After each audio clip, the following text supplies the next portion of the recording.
Good morning and welcome to the Greenville Chamber's 6th annual DEI Summit, brought to you by presenting sponsor Michelin North America. I am Tim Pecoraro, founder of Uphill Strategies and your MC for today's amazing summit event. So this year's theme is change makers. And so we're going to stay true to what we do here, and we have a declaration that we like to share. It is on the website. And also, this is something we'll be able to, I'm going to read to you, but you'll be able to find this on the website as well. And we hope that you will download this and keep this because we work hard for these things to make sure that we're able to really nail the theme and get things to where they need to be. So let me start with this. Why, what, and how? These are the three questions we will begin this day with. Why is change important in your life? Knowing that your answer, what are you doing to prioritize and decide to change? And then finally, how will you change? This year, we are gathered because being a change maker means something to you. For our purposes today, this is how I would like us to define change maker. One that can make the future course different from what it would have been if left alone. Bringing something into existence by shaping and combining parts in order to produce and cause to exist. So here's the thing. In order to change, you have to be willing to take a good, hard look inside yourself. To look for, find, and then understand what is missing and undiscovered. Those qualities and attributes that put you in the waters of change. So what does change require? Your willingness to go first. To ask hard questions, yet important questions. Is my ability to change wrapped around my opinion? Is my change theory-based? Is my change evidence-based? Has my change been tested by time? These are the questions that need to be asked. The answers to these questions are important because it sets you up to make adjustments no one else can do, since change is found in your power to choose. Get ready to be inspired, challenged, and maybe even irritated because change, much like a diamond shaped into something beautiful, is not gentle. It requires grit, determination, perseverance, pressure, and commitment. So let me say this. You are a change maker. I am a change maker. And together, we get to shape something beautiful. So I hope that you will receive this first part, get a hold of it. Let's set our minds on be a future-minded person and look at what's coming up next and make this day a great day as a change maker. So as we get started, we're going to put these fundamental and essential truths needed to grow as a change maker front and center. And throughout the day, we invite you to engage in the chat, to foster community and leverage the Q&A feature to submit questions for our presenters. That is where the real magic happens, folks. I'm just letting you know, please jump into those chats, do the Q&As. It's so important. This summit would not be possible without the generous support of our sponsors. And so at this time, we'd like to recognize our sponsors through a short sponsor reel video. So please direct your attention accordingly.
Well, welcome back. Look at our sponsors. Aren't they amazing? This is so great. This is so good. And we're so thankful for their support and participation. But want to get moving along here. Here to bring greetings is Tiffany Davis. Tiffany, Miss Davis, is the Chief Diversity and Inclusion Officer of Michelin North America, 2022 DEI Summit presenting sponsor. Thank you, Tim. Good morning, everyone. I'm Tiffany Davis, Chief Diversity and Inclusion Officer for Michelin North America.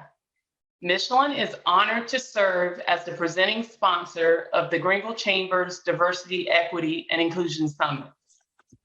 With more than 8,000 employees across the state, Michelin has been a proud member of the South Carolina business community for more than 45 years.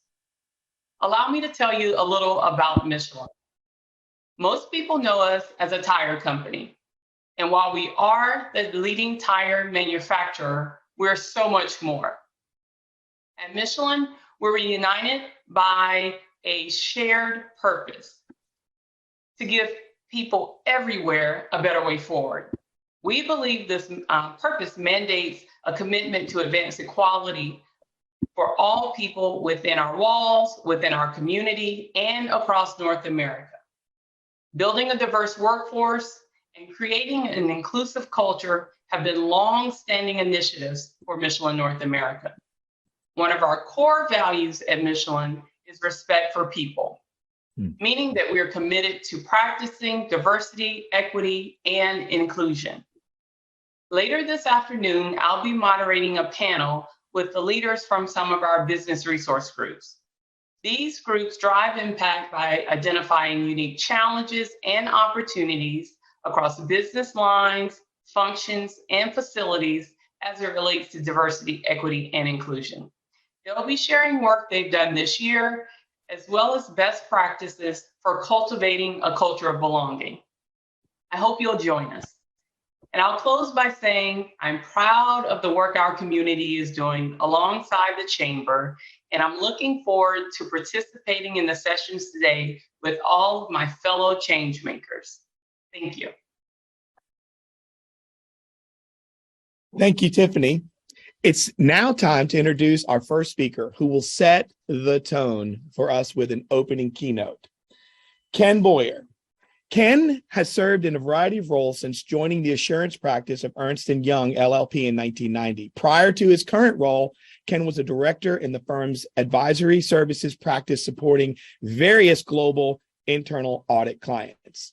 He's a member of the Executive Leadership Council. He serves on the board of trustees for his alma mater, Manhattan College. Ken is a recipient as well of the FSA's Practitioner Service Award for his distinguished service to the profession of accounting and accounting education. So please help me to welcome Ken Bouyer, America's Director of Inclusive Recruiting with EY. Be sure to check out his full bio on the Summit website. Remember, DEISummit.com, where all of the bios will be. The title of what I know will be a riveting presentation is, you ready? The Power of Belonging. So after this intro video, please help me welcome Ken Bouyer.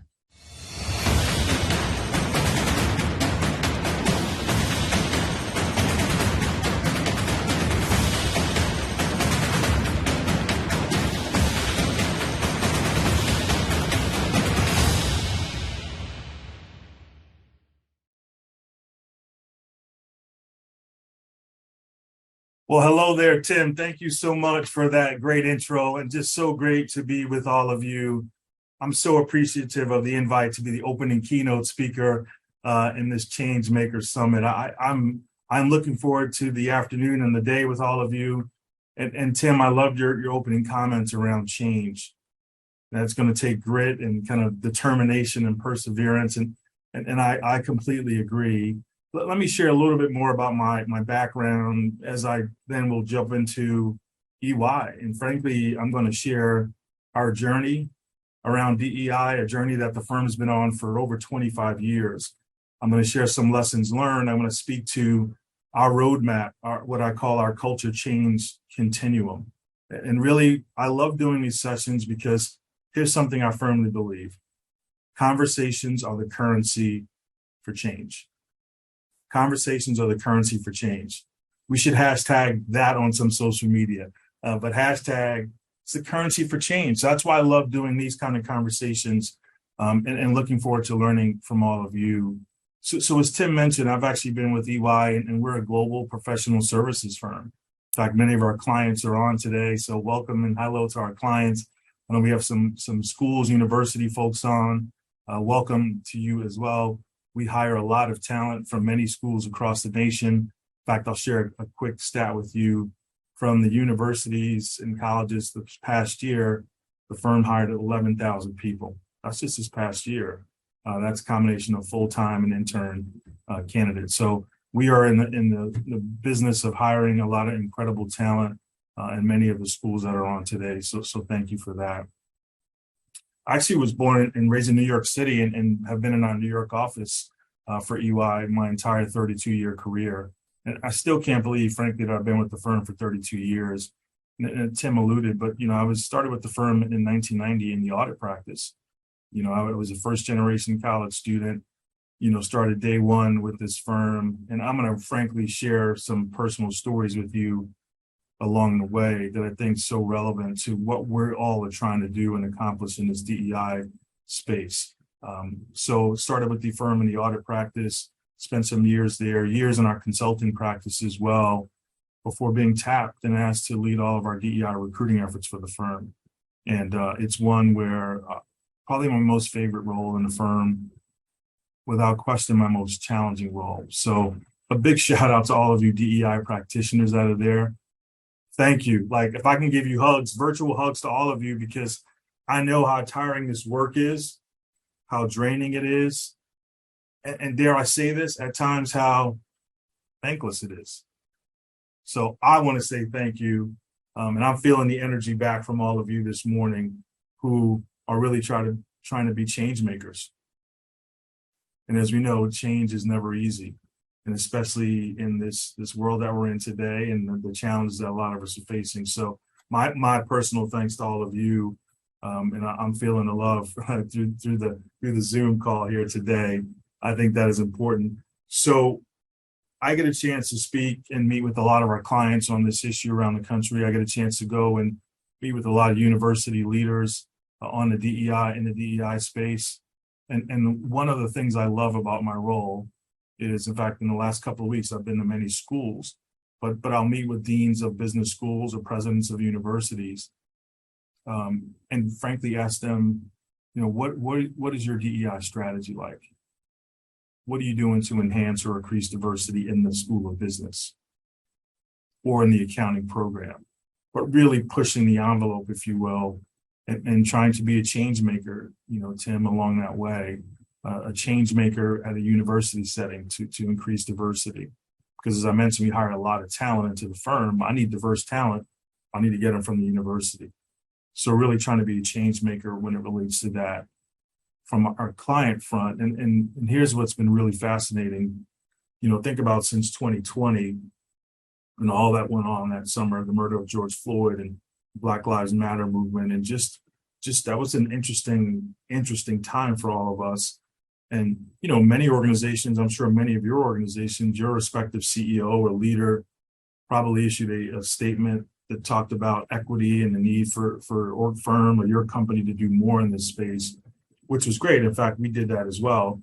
Again, we've been at this DEI on our journey for 25 plus years as a firm. But I think 2020 was a great pause for those of us who've been on this journey for a while to reflect on, where are we? What have we done? What might we do differently? And I'm going to share some of that, as we go along. But I'm spending a lot of time with clients and really boards who are really interested to understand what are some of the leading practices, or frankly, practices from an EY perspective, or things that we're hearing that we can share. But boards are very interested in the DEI work. Most boards. But the one thing I do try to push the boards on as well, and the CEOs I meet with, is now that you've issued your statement from that summer of 2020, whatever that statement said, but your commitment, your promise to what your organization is going to do in this space. The question I have for you, Mr. or Mrs. CEO or board, is, have you actually realized? Have you actually followed up on those commitments and those promises? because certainly your shareholders are watching if you're a publicly traded company, but also the people within your organization, they're watching as well. And what will you tell them? What will your report card look like if you had to go back and look at that statement that was issued relative to what were the actions associated with that statement? So I'm having a lot of those discussions, and to be honest, it's a mixed bag in my opinion. And this is about change makers. I basically call myself within the firm and in general a healthy agitator. So in the spirit of change makers, I try to be a healthy agitator when it comes to DEI, wherever I am. If I'm in a boardroom, if I'm wherever I am, whatever I'm doing. And so as I'm talking to these boards and asking questions relative to, well, have you fulfilled your commitment and your promises made? I'll leave some of these discussions saying they're not really committed. They are not really committed. You know, as a former audit guy, I know some questions to ask to try to get to the root and understanding of what folks are saying.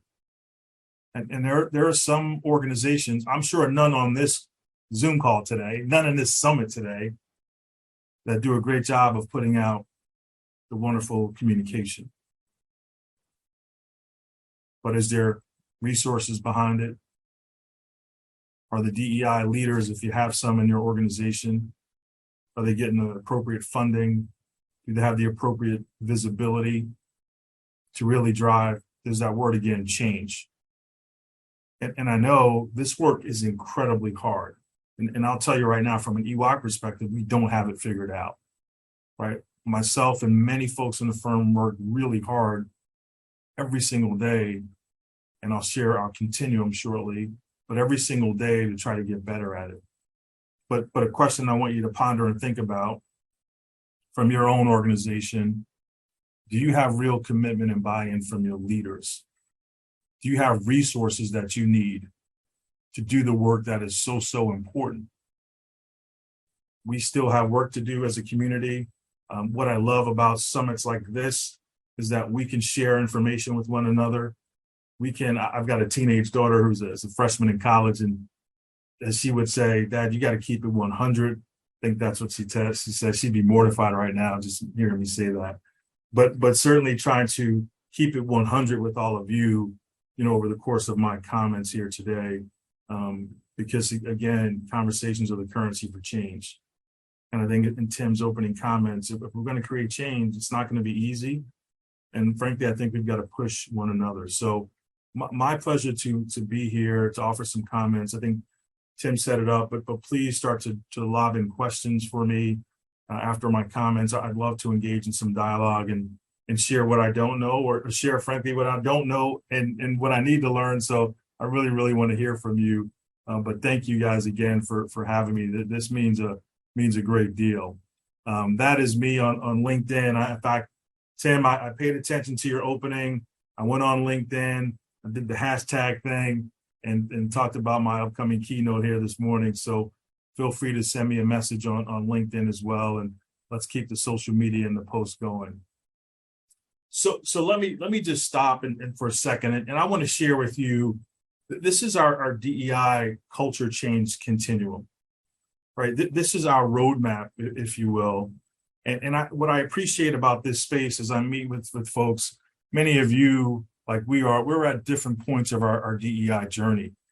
And I, some are just starting that journey, right? I'm still getting calls from some clients or just organizations and companies that are just starting it or just started it in 2020, if you will. And so for me, I know that each of you out here are at different points of the journey, but really what I want to cover and share is kind of how we approach it from an EY perspective. We're an organization of like 300,000 people around the world. But in the US, diversity means something different than it does in Europe and other parts of the world, or South America for that matter.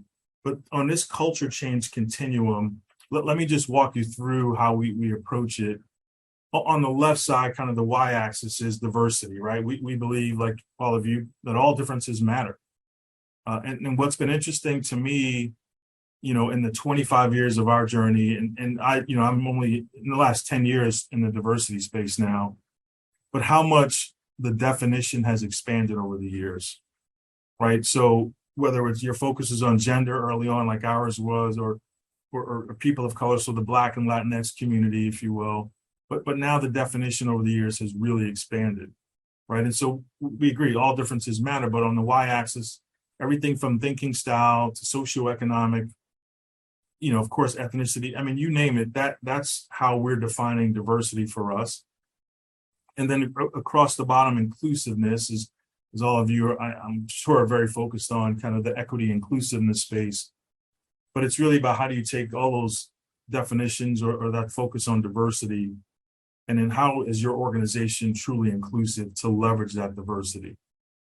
So in our early days, in the spirit of transparency and sharing and learning, from what I recall in my research and interviews, some of our folks who were involved in it back then, and my own observation, because I was in the audit practice as we first started in the early 90s, we as a firm, for those of you early in your journey, is a little tip, we focused on diversity, right? We wanted to bring more women into the firm, or make more women partners, if you will, and more people of color into the audit practice or the tax practice of the firm.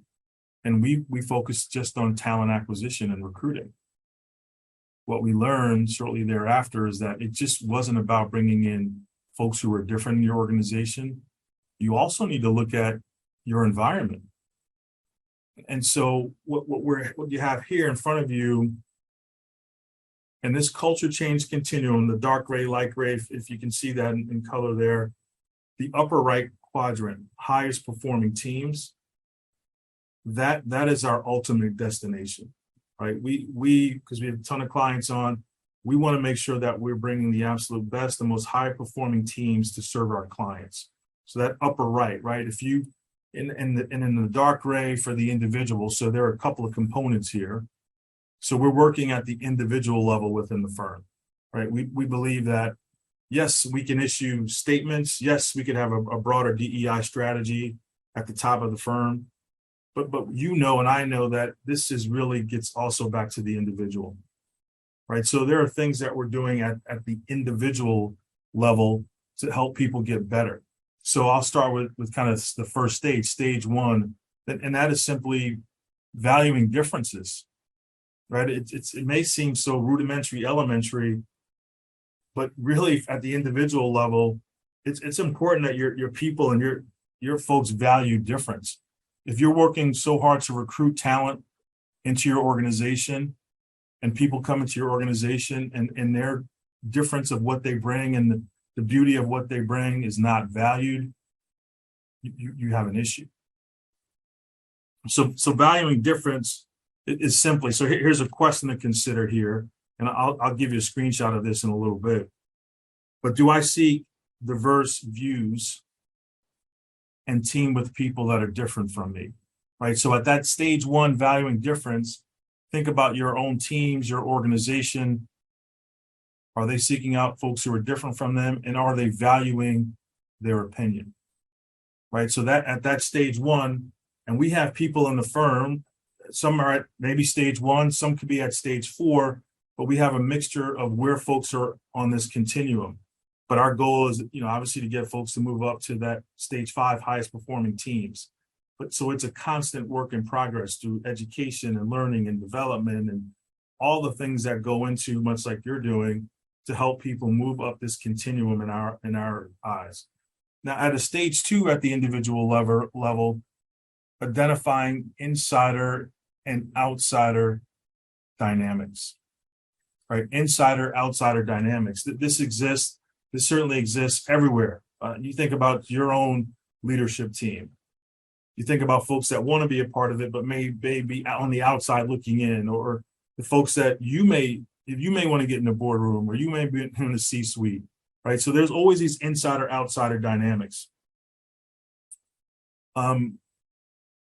And the question here is, do you seek out, or do those individuals seek others out for different opportunities in the organization? Or do they just go to the same people all the time for global assignments, or for promotions, or for whatever it may be? So So a quick example I'll give you, some years ago on one of my teams, in New York, where I'm from, as I mentioned, I'm a huge basketball fan. I'm a New York Knicks fan. We're terrible, but that's okay. I'm still a fan, been a fan forever.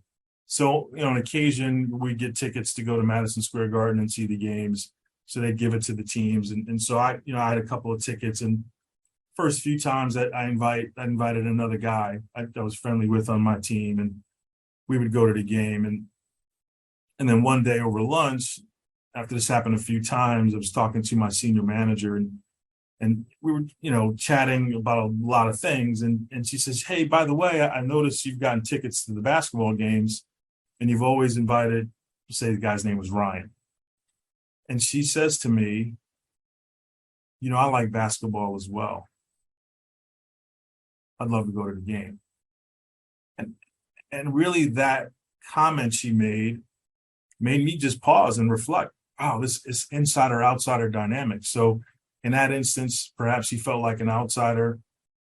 Also, my bias, right? Making assumptions that she wouldn't like the game, or why would I invite her? Wow, it was so wrong, right? So I think over time, for us as individuals, we each have a moment to learn as we move up this continuum. So that is important. And I won't cover everything, but again, that's where we're trying to move each of us individually up the continuum.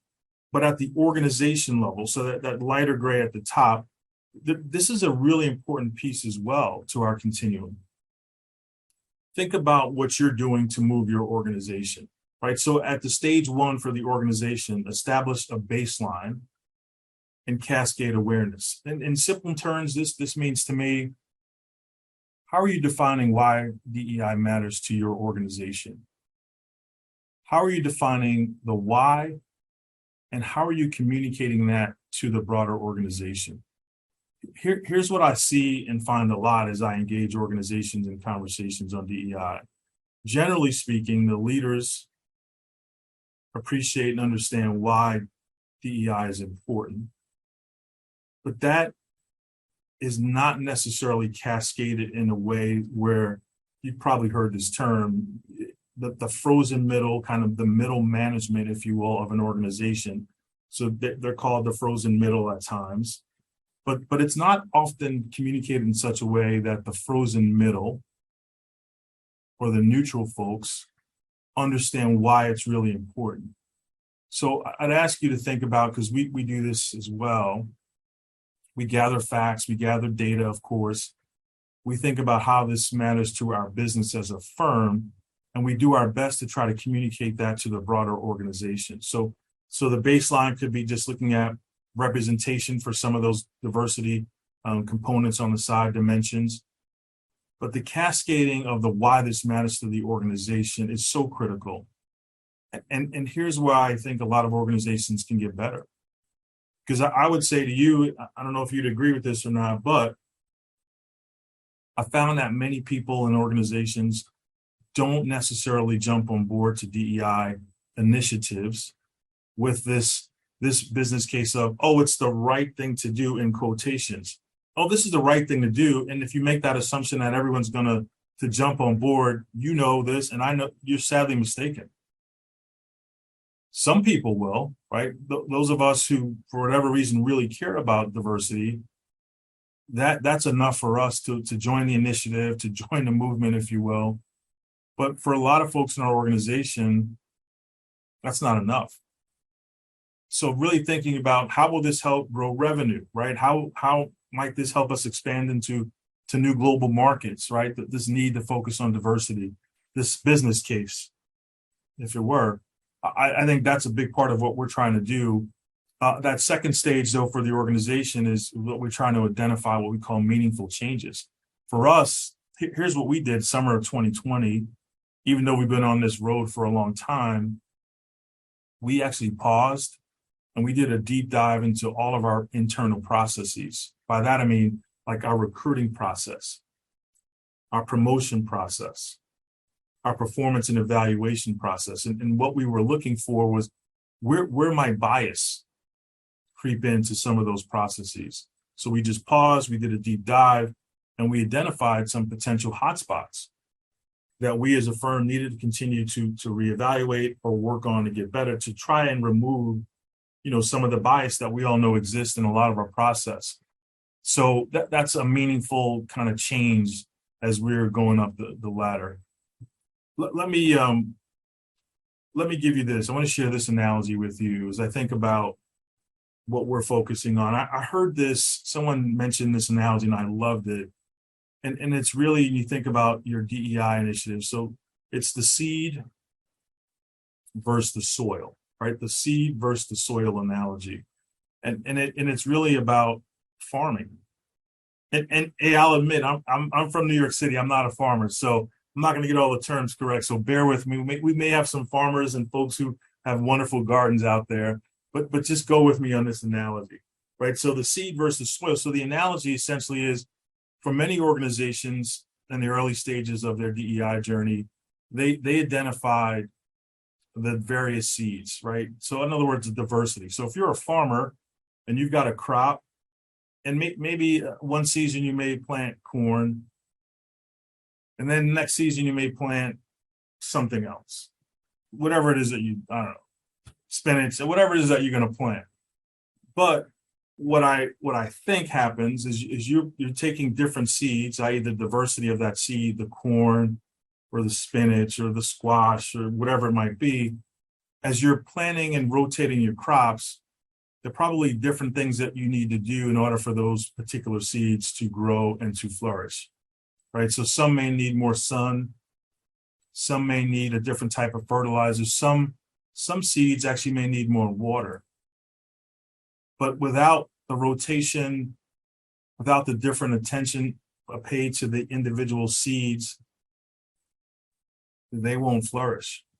And if you think about that in terms of your organization, and if the seeds represent the diversity, however you define diversity in your organization, and the environment are the crops, right? So in other words, I've got these seeds, that wonderful diversity that we're all trying to hire and bring in, and talent.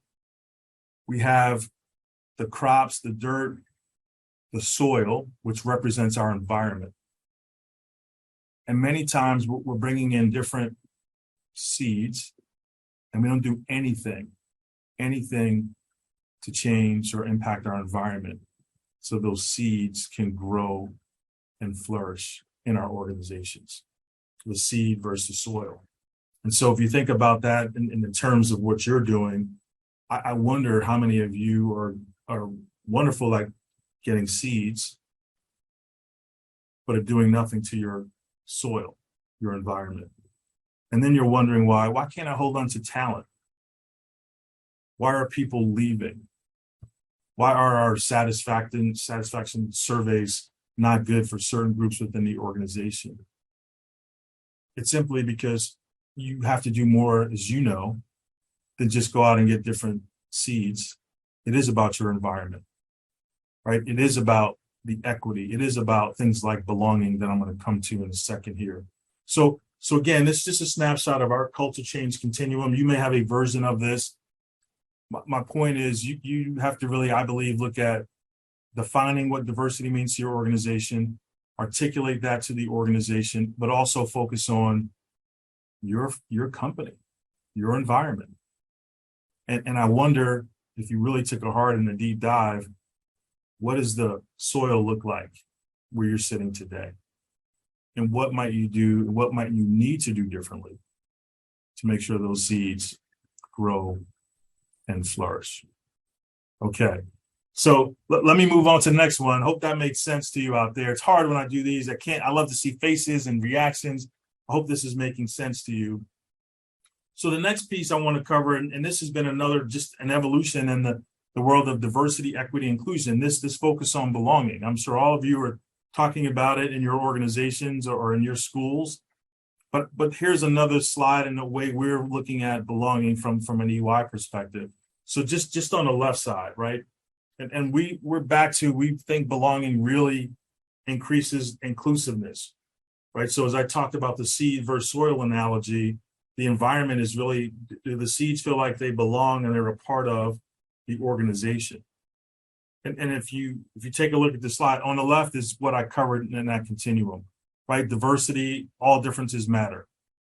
Think about how you define diversity. What's your focus on diversity? Is it on women? Is it on your veterans? Like, you have to figure that out. But diversity plus inclusiveness. So I talked about that on the prior slide. And then if you look, diversity is valued and optimized through highlighted inclusive leadership. I'm going to spend a little bit of time talking about this word inclusive leadership. But inclusiveness, and I won't read the 6 that are there, but just the first one, just being aware of your own preferences and biases, right? That is something around, being an inclusive leader.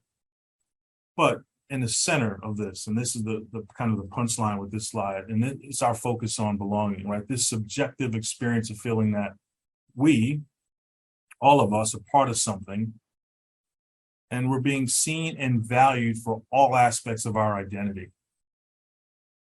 I'm going to let that sink in for a second, right? A subjective experience of feeling that we are a part of something, seen and valued for all aspects of our identity, right? And then to the right, I just talk about the value of belonging and what we really believe.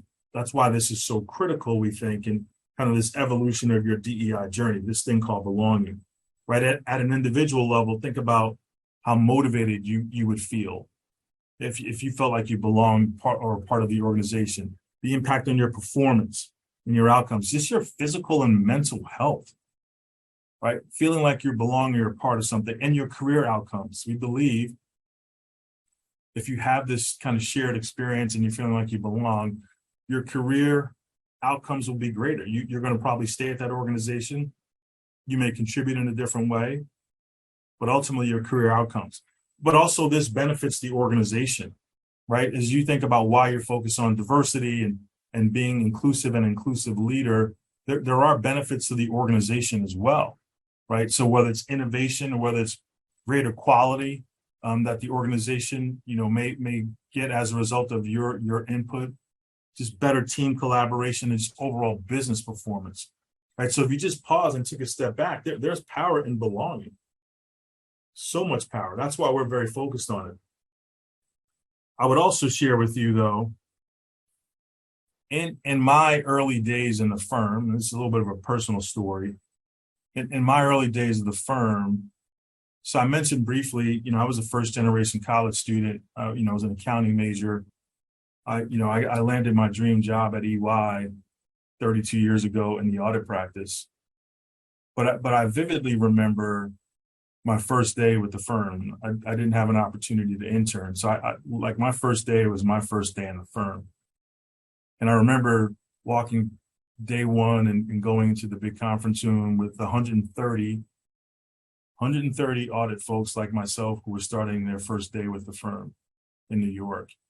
And, I do, like maybe many of you, if you walk into a huge room or into a classroom, you may look around and like I did, and I noticed that there were not a lot of people that looked like me, right? That looked like me, right? So there just were not a lot of people of color, not a lot of African Americans, at least visually, that I could see in this room of orientation of new hires. So I just took that in and kind of went on about the training and the orientation. And then I get my first audit, my first client, my first assignment. And so it's a large audit team. I won't tell you the client. It was a great client in New York that I was serving. And I'll just give you the Cliff Notes version. But essentially, you move to different clients. You have different clients you serve on the audit side. And so I had several clients. But really, within my first 6 months of the firm, I actually made what I would say was a calculated decision that I regret. And that decision was, frankly, I looked up at the partner group at the time, and it just happened to be probably 95% white men. And what I did in my mind was I said, hey, I want to be a partner in this firm one day. I want to be a leader in this firm one day. And if that's what the current representation of the leadership looks like and the partner group looks like, I might need to adjust who I am, how I engage in the firm, basically, I lost my identity. In a nutshell, I tried to be something that I wasn't. I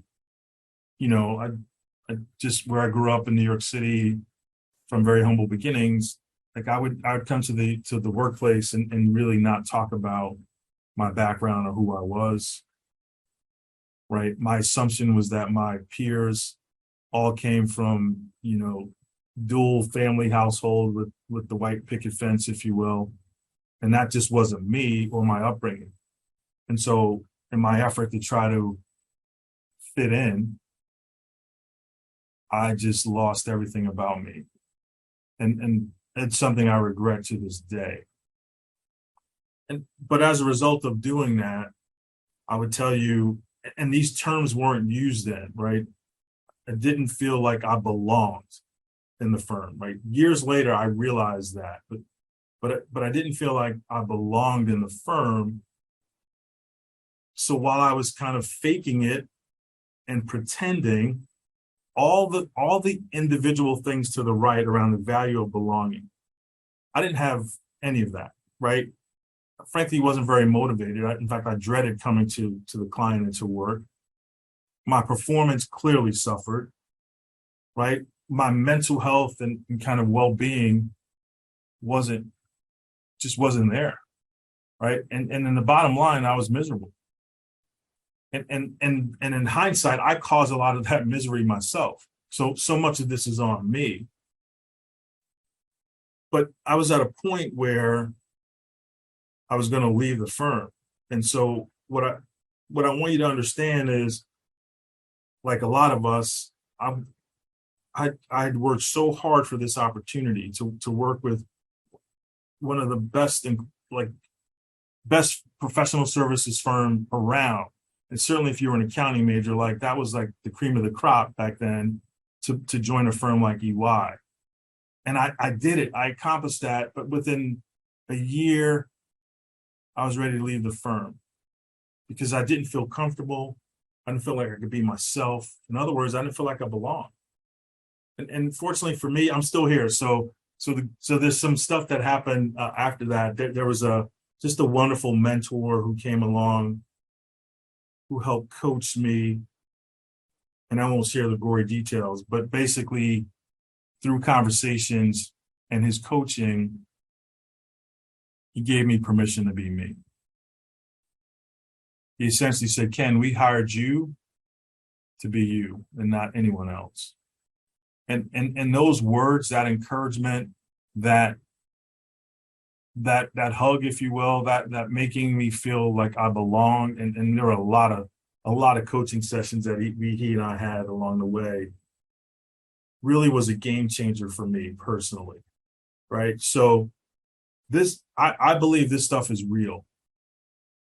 I also have a sense, because I talk to a lot of people, a lot of organizations, there are many people in your organization today that do not have this sense of belonging. They don't. You can look at your climate surveys. They may or may not give you the truth, but and you have a sense that there's certain groups probably in your organization who don't have a sense of belonging. And I think the question before a lot of us is, what are we doing about that? How are we helping that diversity, that richness, those seeds really grow and flourish in our organization? And I think we have a lot of work to do here as well. Don't get me wrong. But I want you to think about it in those terms. And then I'll go back to inclusive leadership. So that highlight there. In my mind, that individual who helped coach me and mentor me, and I worked on some of his client, he was a partner at the time, but I worked on some of his engagements.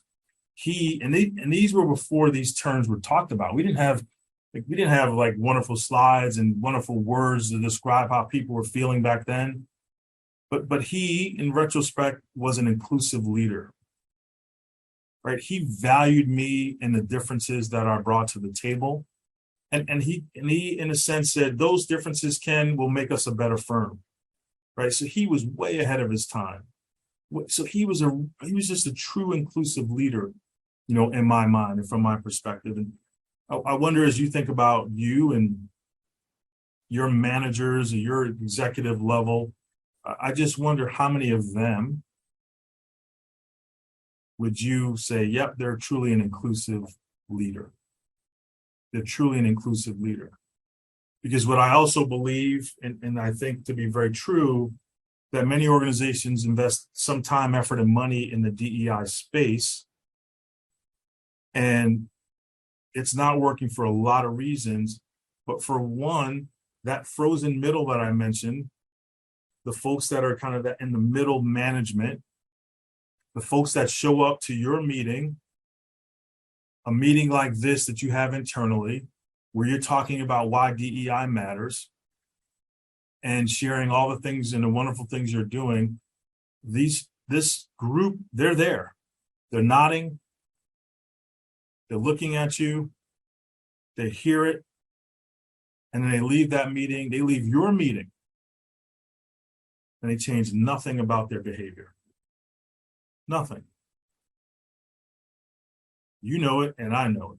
Now, what I also would say to that, and I think that continues to be our challenge, I'd like to think that the majority of that frozen middle actually wants to help. They want to engage in our DEI efforts, but I think there's some fear, right? I think there's a fear factor. And I think we as practitioners need to do a better job of helping them to understand what and how they can help. Like what they can do and how they can help. Tim said why, what, how at the beginning. But I think we should, and we have to do a better job as practitioners on looking at that frozen middle, the folks that are fearful to coach someone who looks different from them or may come from a different background. They don't want to give them feedback that, frankly, people need, because they may be fearful that if I say this about the person who's very different from me, they may start to call me some, you fill in the blank. So instead, the frozen middle, they come to the meetings, they read your memo, and they go back, many wanting to help, but are not sure what to do. I ask you to think about the clarity of what you're delivering and giving to that frozen middle on how they can engage. What does your organization look like? Should they be fearful? Now, I appreciate the times that we're in. It's challenging. I do think we need more grace, especially in this space. And it's difficult now, right? These things are so divided. I appreciate that. But I think that is our challenge as practitioners, to figure out how do you set your organization in such a way that there's some grace, that you're giving guidance to that frozen middle, the folks who really want to help but don't know what to do. Think about how you're communicating to that group today. And perhaps it's time for you to change, right? We're constantly trying to do that at the firm.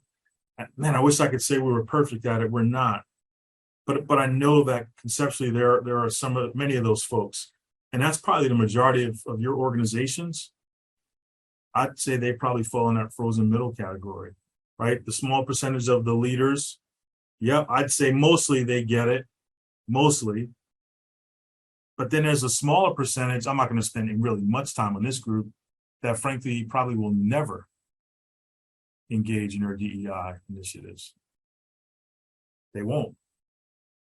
I don't think you should spend a lot of time with that group unless they're derailing what you're trying to get done. So that's probably a conversation for another day. So belonging is important. And if you start to evaluate some of your turnover by group, like we do a lot of data, a lot of analysis, start to look at and think about it in terms of why is there more turnover in this group? My guess is it's their experience and their lack of belonging in many cases, and they're just not hanging around. So, all right, a couple more slides. I think we have a few more minutes, and then we have to go to some Q&A. I want to make sure, team, that I am on time here. So I spent a little bit of time talking about inclusive leadership. But here's just a sample of inclusive leadership behaviors and really questions that you can ask yourself or that frozen middle, but maybe figure out a way to to get a sense of, do you have inclusive leaders in your organization? Because the reality is all the work we're putting into DEI, without inclusive leadership in your plant, in that office that you're in, however you're structured in that division, if you don't have inclusive leaders, the folks who are different are leaving. They're not contributing. They don't feel like they belong, and they're leave. Like they're done. You know that. To me, I think we have to focus more on inclusive leadership and what those behaviors look like, right? So on the left side, it's kind of valuing difference, right? That was on my continuum. Am I aware of my own preferences and biases, right? That is a question around how do you value difference? Do I actively seek out perspectives different from my own and take advice, right? This is just a couple of, there's many more, but these are a couple of really good questions. So on the lead and team with agility, do I enable everyone on the team to contribute? So in other words, if we have a big project going on and there are 10 people on your team, do you only go to the same 1 or 2 people because you happen to go to the same university with them, or maybe you live in the same neighborhood, or whatever the affinity is? Or what about the other 8 team members? How are you engaging them? How are you as a leader giving them a sense of helping them with their sense of belonging? Do I adapt my own style to work effectively with others? When I think about my own team, I've got folks who are introverts, extroverts from different parts of the world. Culturally, they're very different, which I love, but I try to be an inclusive leader. So we're on Zoom calls like this, and I know there's a few people on the team that are very extroverted, who are always jumping in, always have things to say, but I also know there are a couple of folks who wouldn't do that. And so I just ask a very simple question on calls like this. I just say, team, I have not heard from everyone, and I'd love to get input from others. Right? A simple pause, a simple question. And then that's my cue to know, well, it's my cue to folks are like, okay, the folks that are talking too much, why don't you just chill out for a second? And then I get input from others. Right. And then this whole thing around, this sense of belonging that I spent a lot of time talking about. But do I open up my decision making to other perspectives? And a lot of us, I was certainly guilty of this. It was like kind of my way or the highway, if you will. But part of being an inclusive leader is to recognize that you don't have all the answers, and there could be a different way to go about a process or a change.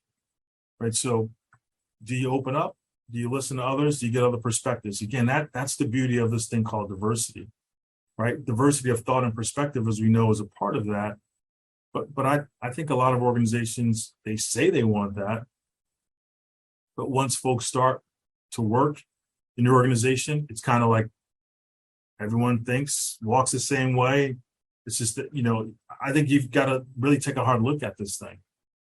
And do I make success possible for all? Like, this is a big one around promotion, especially promotion and feedback for others, right? Are you promoting the same people? How diverse is your leadership team? Are others getting access to global opportunities and global assignments or not, right? So again, inclusive leadership behaviors, something that you can think about, I think should think about, because that's how you really maximize your commitment, your investment in this thing called diversity.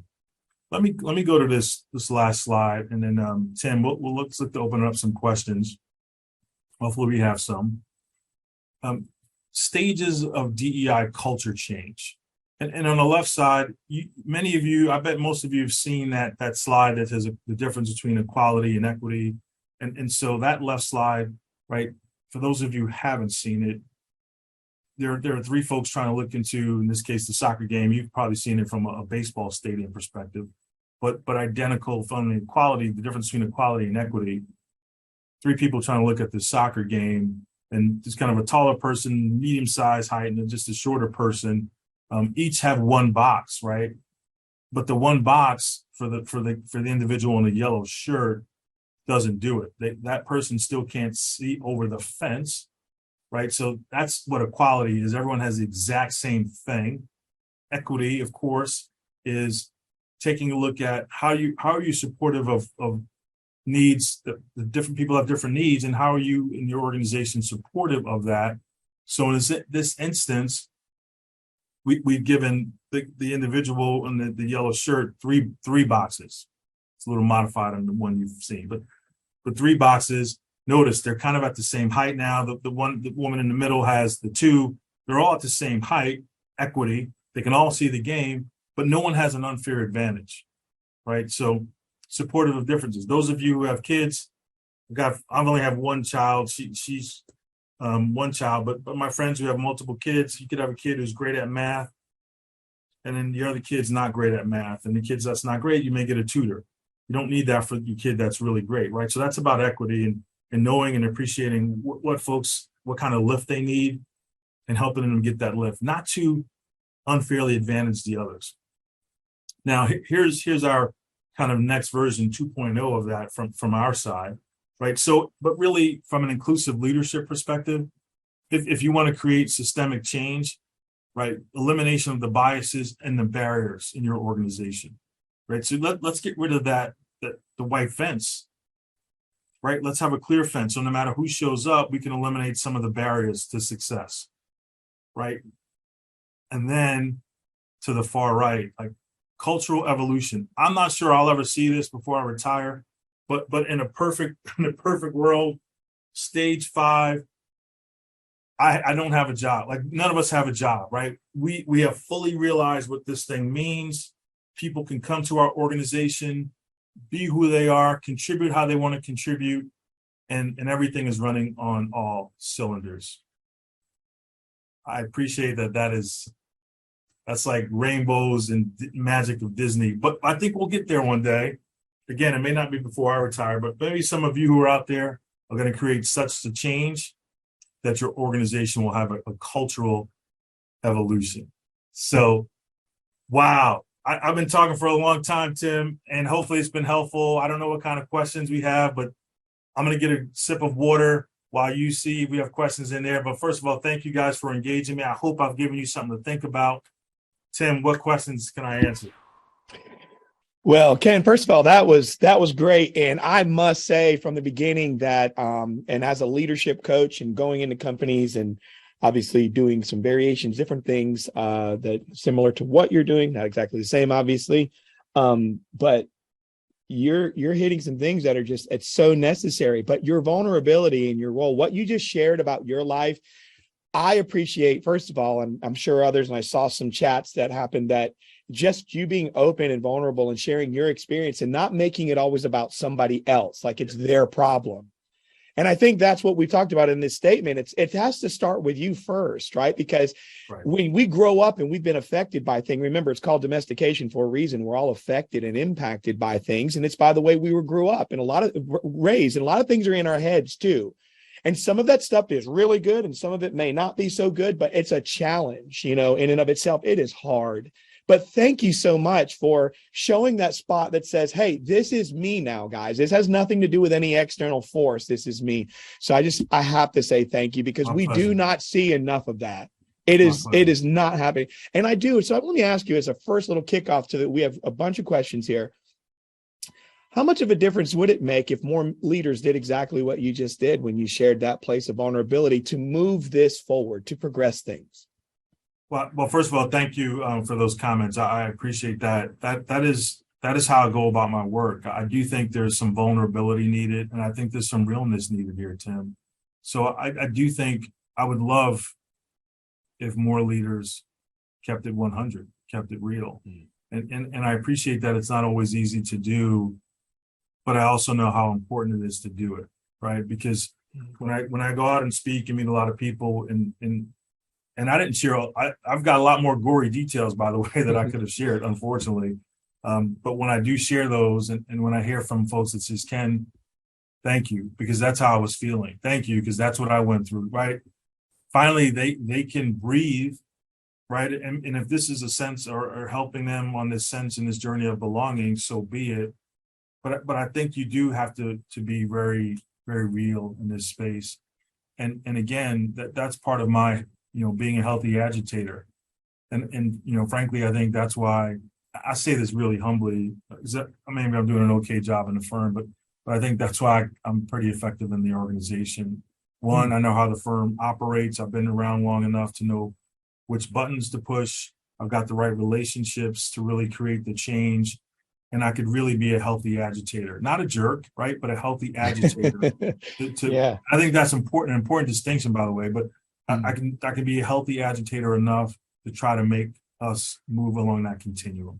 But more leaders need to do this. Yes. And it's funny that you say that, because that is what I put in the chat. One of the first things I said to everybody was healthy agitator. I love that. I call it deliberate disruption. Yeah. I'm doing this on purpose, right? But I'm doing it, as you say, you have a better way of saying it. It's healthy. So before we go into more questions, what is healthy to you? If you were to define being a healthy agitator, share your definition with everyone, because remember, I can say success, you say success, but we define them differently. Define healthy agitator for everyone participating today. Yeah. Great question. And I'll give you an example, right? So to me, healthy agitator within your organization is whatever seat at the table that you have, right? So I get a chance to be around a seat where we're talking about promotions in the organization, right? Who's gonna get to make partner, managers, whatever. I'm sitting around that table, and then there are some folks that may come up, and then all of a sudden there are a lot of questions about performance or things that haven't happened. And then my way to healthy agitate is, wait, let's stay back to what the expectations are of the role, the needs are of the role, because what I've observed is that as we're talking about different individuals, all of a sudden we're going down a different line of questioning. Help me understand. Right. So I think you can be a healthy agitator, frankly, at any seat at the table that you sit. Important to one, I think, have relationships, have the right reputation in your organization. And then to me, it's about generally asking questions, right? It's trying to bring equity to the situation. How are you, like whatever that is. It could be a performance process. It could be looking at, we have clients, we have all incredible clients, but it could be like there's an opportunity to go 6 months to do work in South Africa. Or you pick the part of the world, and it's like, what does our selection process look like when we're taking, an associate to go ship off for an amazing experience? But so I think whatever seat at the table you have, it's the questions you ask. It's how do you ensure that there is equity in the process, right? Or in the decisions. And you just have to be that healthy agitator at times. And I love it, because our questions can be so thought-provoking, and they don't have to be like, they're not instigating anything. It's just, they're open-ended enough to where you put a person in a spot to really first think about it, right? But then also to be more mindful and meaningful with a response, or to recognize that maybe they're pretty far apart from the thing that they say that they want, right, and the thing that they're actually doing. And so in order to get some of those answers, you have to be that healthy agitator, and you have to be willing to ask the question. And I'm sure, I can just watching and hearing you, I don't imagine you come in there all aggressive and rolling up on people with it. Right. Hey, I used to do that, by the way. That was my New York City upbringing. But I've learned to kind of temper that. But you also, while you have that seat at the table, you want to be effective and you want to get stuff done. Right. If you're always going in there pounding on the table, I'm not sure how effective you're going to be. Now, there are times you got to pound, don't get me wrong. Right. But if you do it far in between, people are going to really pay attention when you pound. But if you go in there every day, every Wednesday to your leadership meeting, pounding the table, at some point, people just turn you off. Yeah. Right? It's like noise, noise. Exactly. So to me, this is about your work. This is about change and systemic change. And you have to outsmart. I say this. You have to outsmart your organizations. Yeah. If you want to create that change, that's what a DEI practitioner has to do. You got to outsmart your organization to create that change. That is good, and it's not outsmart them because you want to harm them. You have to outsmart them so that you can use that influence to lead them in another direction. Yes. To be a provocation, to really say, hey, or even make it their idea, where one of them wakes up and goes, hey, we should do this. And you go, that's it. Wow. That's right. That's right. Hey, you got it. Hey, by the way, everyone listening, you didn't hear that from me, but I'm just saying that's how we roll. All right. There was a couple of people, you mentioned belonging into believing, right? Belonging, sorry. Yeah. I'm a big fan of belonging into believing. A lot of people are trying to get people to believe certain things. And I tell them this, start with belonging first. Yeah. Welcome people into something. Let them know that you're there without an agenda. And then really, truly be genuinely curious about them. And then by doing that, that really opens up a whole nother conversation. So do you think when it comes to the belonging part that you're talking about, the power of belonging, you're helping a person with belief when you bring them in, but how does that help get teams to participate? When you put an emphasis on belonging, so what do people want to know? How does that help a team participate by the power of belonging? How can you bring those together to help them to get involved? Yeah, it is. It's a good one. There's a phrase I use on occasion, and essentially is I believe you can't have empathy for what you don't have proximity to. Wow. You can't have empathy for what you don't have proximity to, right? So, and that notion of belonging or asking people to share their story, their background, right? To me, and it's why I try to frankly share my story to a lot of folks, whether I'm trying to bring empathy or not, but I'm trying to bring some proximity, right? Some understanding. Because what I know is we all have a different journey, a different walk of life. Right. And just because, you show up and if you don't know the person, this is why I'm really big on, for my teams, around teams and belonging, and not everyone's comfortable, but just trying to learn more about like, who are you, right? Like Tim, I was like, hey man, if we were just chatting, I'm like, Tim, man, just help me. Like, who are you? Like, how'd you get here, Tim? Like, tell me, right? Just trying to learn about you as a person. And I as a leader, I always take time to do that with my people. Always. We got meetings all the time. There are times when I just stop and like, let's just talk about what you did over the weekend. Like, anyone want to share? Oh, I had this baby shower and went to this. Right. But I want to know because I'm trying to understand who my folks are, because if I'm truly an inclusive leader, I know that folks have different needs, different wants, and different desires. And as an inclusive leader, I got to be flexible at times in my style to try to maximize their commitment, input into the firm, the team. But also I want to know that you beyond the spreadsheet you're doing, that's beyond, right. That deliverable, like. And that's how I try to bridge the belonging and the teaming aspects together. Okay. So so this is kind of like, I can see you, I view you as I know you can work with anybody, but I'm like, I like to be the coach's coach, the leader's leader. I see you as a leader's leader. Like you show people ways to take things that are valuable and then they can take that and reproduce that and count on it. See, that's what I see you as. So a question that was in in the Q&A here is, how can we help leaders though with good intentions realize and believe that some employees truly do not feel valued and don't feel truly included? And their additional comment is, I think there are unintentional blinders that they're on that don't allow them to see how things really are. So what's your take on that? Yeah, no, it's a wonderful question and so real. Like, and that happens a lot.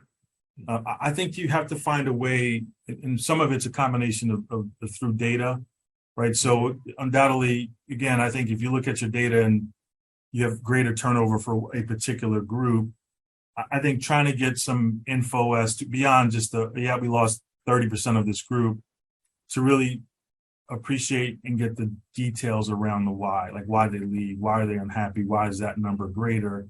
And then you've got to find a creative and thoughtful way to share that commentary with that leader or that set of leaders, right, through some form of communications. But basically, the data matters, right? So a lot of times in this space, we've got to be thoughtful around the data, the gathering, and the facts. So to the extent you can gather info, and this is where your creativity and knowing how the business works, but it is how you communicate those facts to that leader or those sets of leaders, because it will vary. Like a lot of times I personally will have one-on-one conversations with other leaders, right? Because I'm like, there are certain leaders who like, I don't want to really embarrass, right? So I'll get my data, get my facts. We go out to lunch, we grab a coffee, and I say, hey, let me give you a few observations, right? Basically, Tim, it's about coaching, right? It does turn into some form of coaching. But you have to do it with real information, not like anecdotal info, And even if you, in that instance, if there's a leader running a business or a division of yours, perhaps there's some reporting that says, let's look at it like turnover by division, by group. Oh, Tim, Tim, man, as I look at it, and I see you have a lot of turnover. Why a lot of women seem to be losing. What's happening? Yeah. So again, there's many ways to do it, but I think getting the data, getting the facts, comparing, and then having conversations. Hey, I'll tell you this, Tim, I believe a lot of things, but I will say this: leadership is a contact sport. The challenge is there are a lot of leaders who don't like contact. Exactly. Wow. That's a powerful thing to say. Yeah, that's powerful. Keep going. You got to have and be willing to have contact in this space. If you are not, if you are a DEI leader and you are afraid of contact, are you in the right seat? Yeah, right. And I think temperament's important too. So the contact, or if you're okay with contact, but your temperament doesn't demonstrate that you're able to handle it, right? Like, yes. My big thing is you have to own your thoughts, your feelings, your decisions, your actions, and your outcomes. If you live your life like that, we don't need to worry so much about everything else going on around us. I love that. I call it the owner's mind. People go, oh, you mean like a business? I'm like, no, owning yourself. Your thoughts, your feelings, your decisions, your actions, therefore your outcomes. And I can't say, well, Ken did it. I love that. Hey, I love it, right? And I think if you wrap that up in being a healthy agitator, you get a lot of stuff done. Yes. So I got a great question for you. Can all interpersonal conflict caused by diverse backgrounds, thinking, etc., be addressed with training? Or is there ever a point where a leader should reconsider the makeup of their team for the sake of performance? That's a question right there. Thank you. That's Allison Miller. Thank you. That's a good one. Woo. Wait, that question is so good. Can you repeat it? There's a lot to that one. Yes. Okay, first part. Can all interpersonal conflict caused by diverse backgrounds, thinking, etc., be addressed with training? Or is there ever a point where a leader should reconsider the makeup of their team for the sake of performance? Ooh, I love that. Training does not solve everything, as we know, right? You do need to set the foundation maybe of some principles, but then it's got to be this hand-to-hand combat that we all have to do in this space and at times. I think, in that instance around the makeup of a team, it is really, and this is the nuance, it's so challenging. You could maybe force people in your organization to change the makeup, but you know how that's going to go, right? Mm-hmm. They're going to make life miserable for the folks you just forced on that team, right? So I don't know if that's the right way to go, but I think the foundation of the training and learning, but it's back to the why, right? I said at some point in my conversation, why does this matter? Why does diversity matter to your organization? And if diversity of thought is a thing that matters, if I've only hired everyone that has grown up and had the shared experiences as Tim, I know in my mind I may be limited. Tim's great, but I may be limited in kind of the vision and where we can take this organization. Right. And somehow you have to be able to demonstrate that to the leaders around this notion of diversity of thought and perspective. And again, if there's a way to compare and contrast that leader, and again, it's hard because I don't know the structure of the business of the question, but if you're like a leader that has sectors or leaders that's running big departments, is there a way to compare and contrast a diverse team in productivity versus a homogeneous team, if you will, right? I think you have to start to show these folks that there is some big change. And then at some point, you got to make a decision. Is this person a hindrance to what you're trying to do? And if so, what are steps you might want to take? No, that's great. I love it. I have another question here. Please share how you balance valuing diversity and accountability as a leader in a way that makes people feel valued, supported, and a sense of belonging. Cool. Another great, man. I know. You guys are paying attention. That's Travis. Thank you. I know. Good morning, Ken. Yeah, right. You're not kidding. First, I am certainly, I think it's just because I'm very deliberate in the creation and makeup of my team, right? So as I'm going through if a position opens up, I think about the skills I need, the diversity of skills that I may need, and I try to hire accordingly, right? So that is the one thing that I do. I also, and I'm a work in progress, but I do try to be an inclusive leader with my folks, right? whether it's assignments or, spending time with them or reaching out, I try to, and I'm not perfect here, don't get me wrong, but I try to be balanced in how I lead inclusively. And then on the reward side, I'm very focused on, I'd have to go into a lot of details, but how my team engages with others around the firm. And as I think about project teams that we're working on, I do comment. I'm often speaking about the importance of diversity of teams, diversity of thought. And then I do make comments. I may not always be on a big call and call someone out, but I may pull Tim aside and say, Tim, man, I love the team you pulled together. The results were great, man. How about that diversity of thought? How about the different perspectives, right? So sometimes it's a broader message. Sometimes it's more of a, let's go for coffee.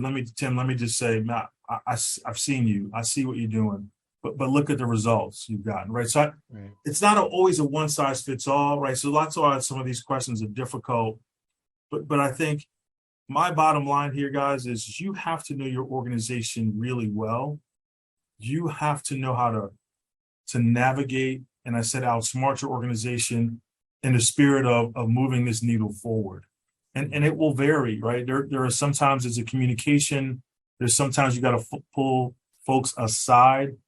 There's sometimes you've got to be public about how you're rewarding someone for a job well done, because that works.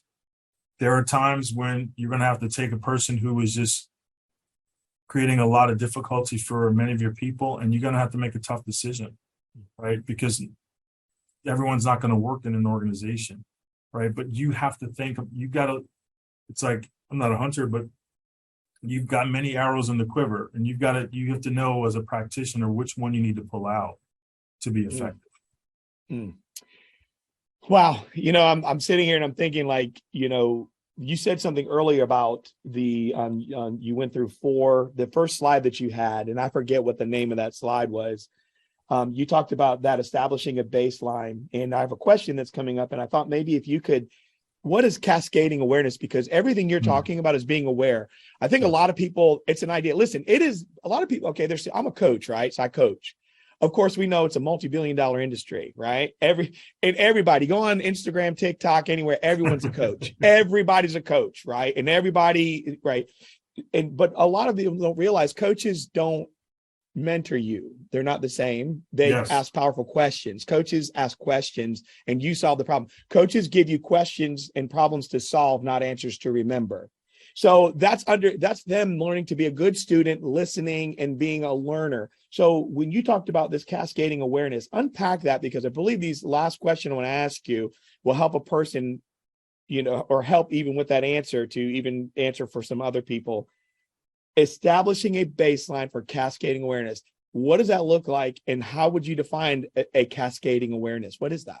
Yeah, it is really a communication strategy, right? So I think that the baseline piece is back to the data and the analysis, right? So the slide was like, how do you define diversity in your organization? Like, in other words, what's your areas of focus? Is it on veterans? Is it on people with disabilities? Like, what is your areas of focus? And then what are you benchmarking it against, right? Is it an available talent pool?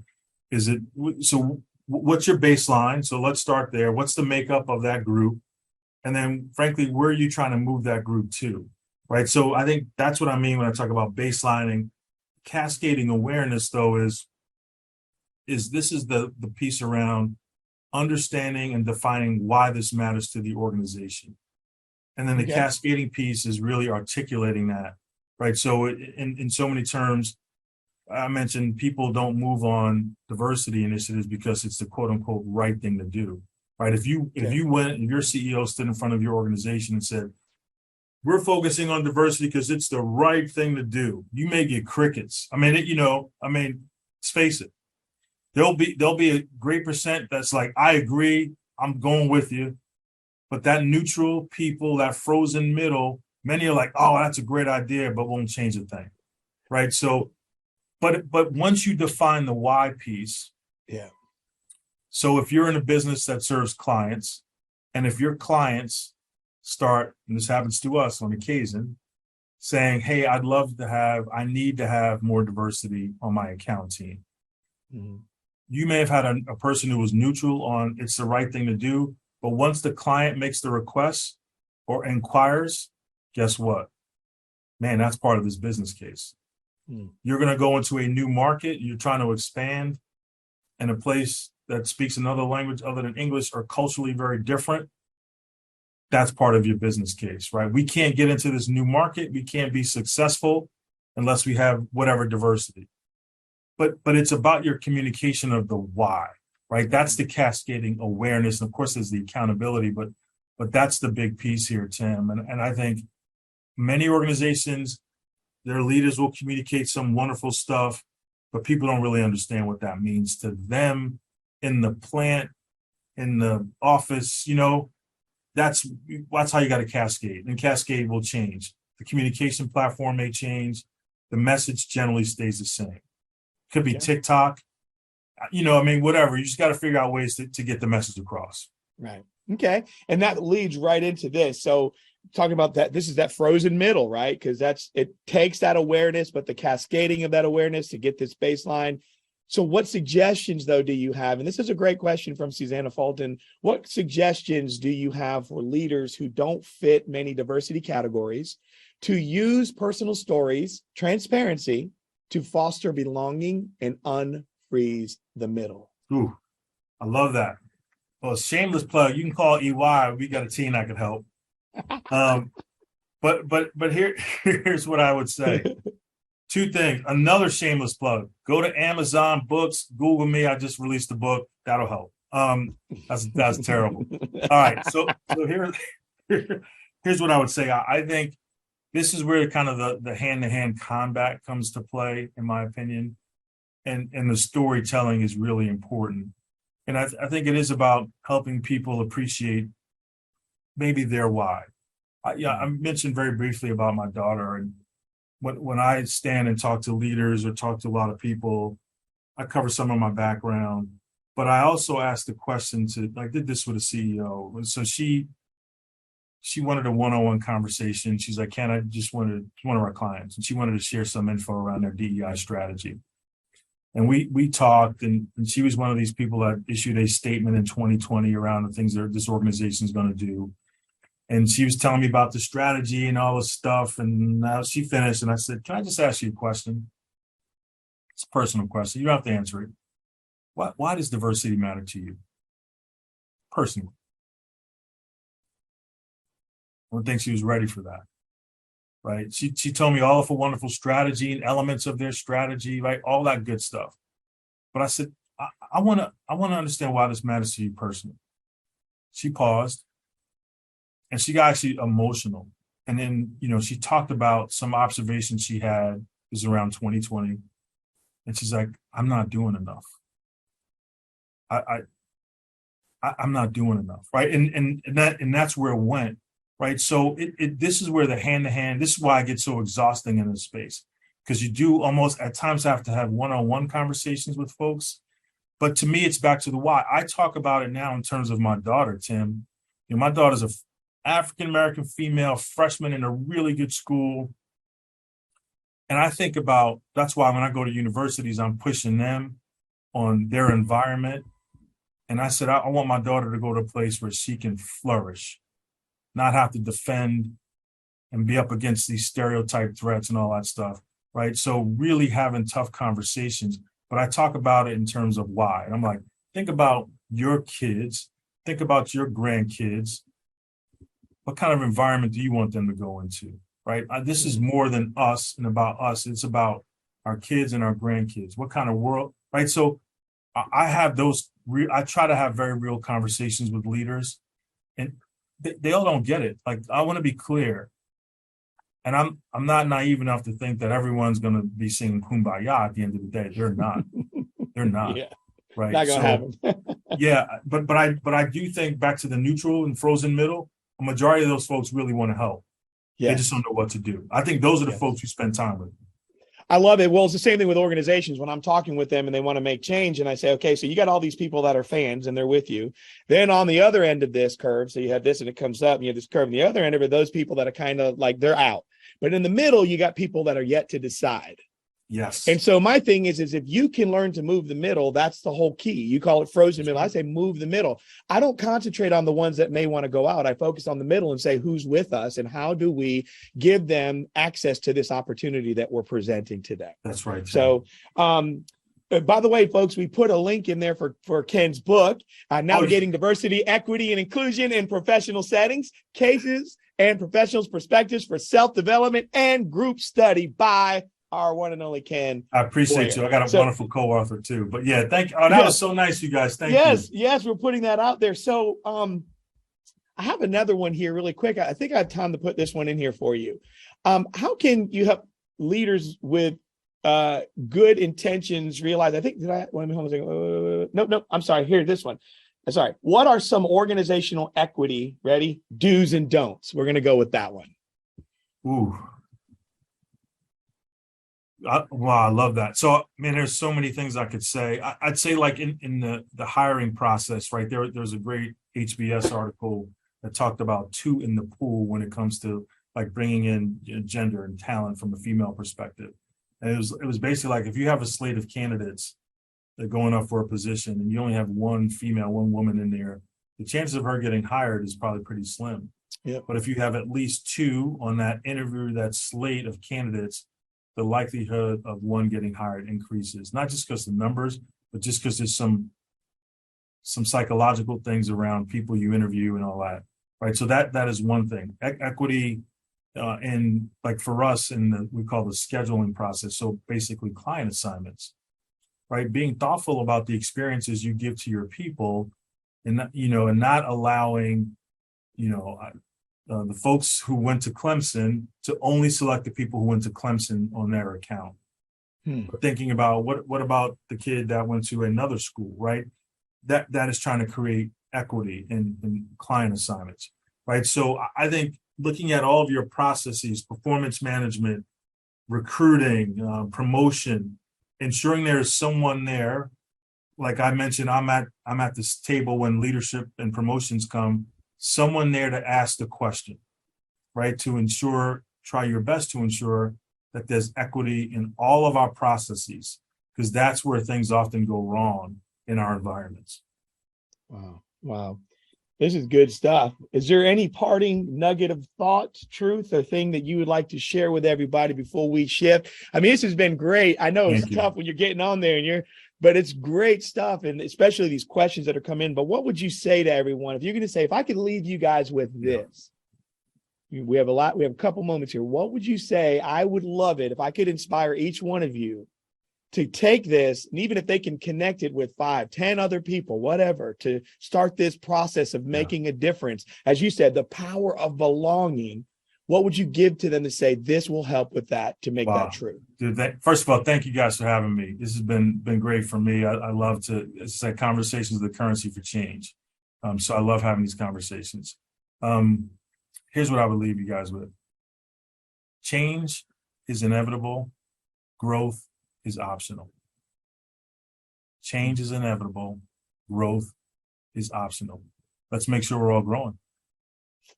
That was great. That is wonderful, wonderful, wonderful. Well, thank you again, Ken. And hey, I'm going to look you up and reach out to you. I'm going to get your book. I love reading, and I'm looking forward to it. So, folks, thank you. Before we go into the break and prepare to transition the morning's workshop, I want to direct the guests, you Summit guests, attention to a short video to highlight the topics and presenters of the upcoming three concurrent sessions, of which you can select to attend just one, not all three. Just a reminder that all sessions are being recorded. So yes, this is a good thing, where presenters have granted permission and will be available within 7 to 10 business days post-event at the Summit website. And again, that website is DEIsummit.com. So if more than one session interests you as a registrant, you'll have access to the replay.